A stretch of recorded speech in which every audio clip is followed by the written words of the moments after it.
За 27 дугаар бодлогын үед ногооч ногоон талбайны 8-3 хэсэгт нь банан тарьсан. Үлдсний 15-ны 8 хэсэгт нь манго тарьжээ. Тэгээд талбай нь ийм хэсэг үлдсэн гэж. За талбай өргөнийг олох бодлого байгаа юм байна. Тэгэхээр бидний талбай бол яах юм бэ гэхээр 8 хуваагддаг байх хэрэгтэй юм байна тийм үү? Түүний дараа үлдсний хэсэг нь гэж байгаа юм чинь 15 бас хуваагддаг гэх мэтлэнгээр явах нь. Тэгэхээр бид нэр бол талбайгаа нийтдээ 24 хэсэг гэж үзчихье. Тэгэх юм бол банан бол энэ 24-ийг 8 хуваасны 3-т нь гэдэг. 24 хэсгийг хуваах 8 үржих нь 3. Ингээм бол нийтдээ 9 хэсэг талбайд бол банан тарьсан гэсэн. Мангог болохоор яасан бэ гэхээр үлдсний хэсэг 24 хэсгээсээ би 9 хэсгийг хасах нь байна. Тэрний 15 хуваасны 8-д нь тарьсан.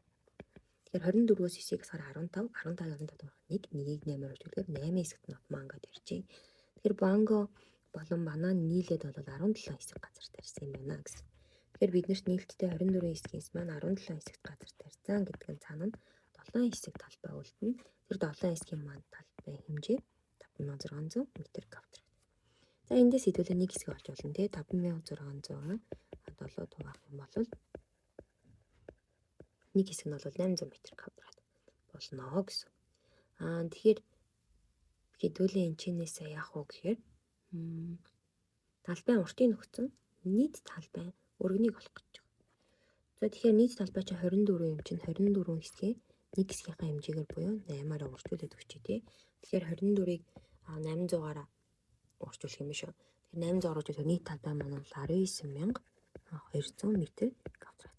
Энэ бол нийт талбай. Тэгэхээр бид нэр талбайг олохдоо уртыг өргөнөөр өргөжүүлдэг учраас уртын түвшинтэй 240 хуваагаад өчөө гэсэн. Тэгэхээр бидний өргөн бол 80 м² буюу хариулт гарч ирж байна. За 28 дахь бодлогын хувьд балиатын төвийн нийт зурагчдын 70% нь Монгол хүүхэд гэж. За тэгэхээр өвдлөө харъя те.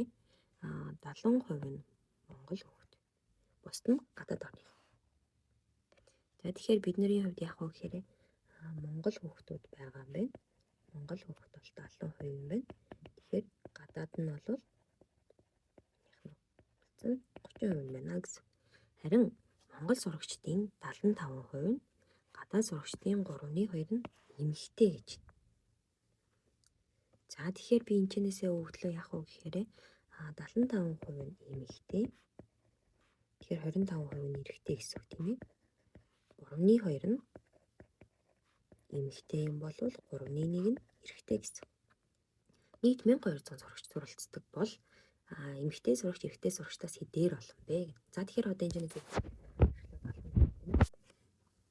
за нийтдээ 1200 сурагч өгсөн бол бидний 1200-ийн маань энэ чэнээс 1% олчтой. Тэгэхээр 1200 100 авах юм бол 12% бол 1% гарч ирсэн. Тэгэхээр биднэрт Монгол бол 70% гэсэн учраас 12-ыг 7-аар өргөжүүлэхээр 840 бол Монгол байх нэ. 12-ыг 30-аар өргөжүүлэх юм бол 360 нь бол гадаад сурагчтай байх нэ гэсэн. За одоо түүний дараа 840 маань 75% гэсэн. Тэгэхээр 840-ийн 75% гэдэг бол за би энэ бичлээ шүү.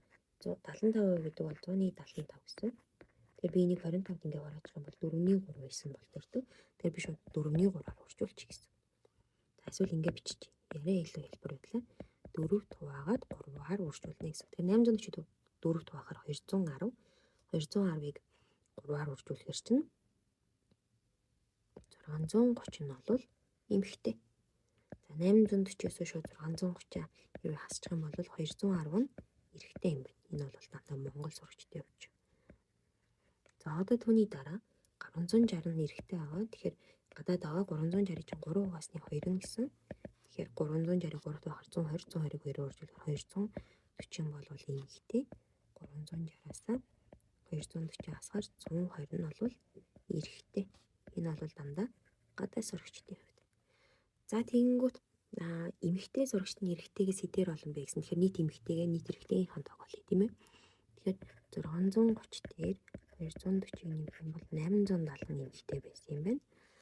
210 дээр 120-ыг нэмэх юм бол 330 эрэгтэй байсан юм байна. Тэгэхээр хэдээр илүү вэ гэсэн юм чинь хоёрын зөрүүг хордно.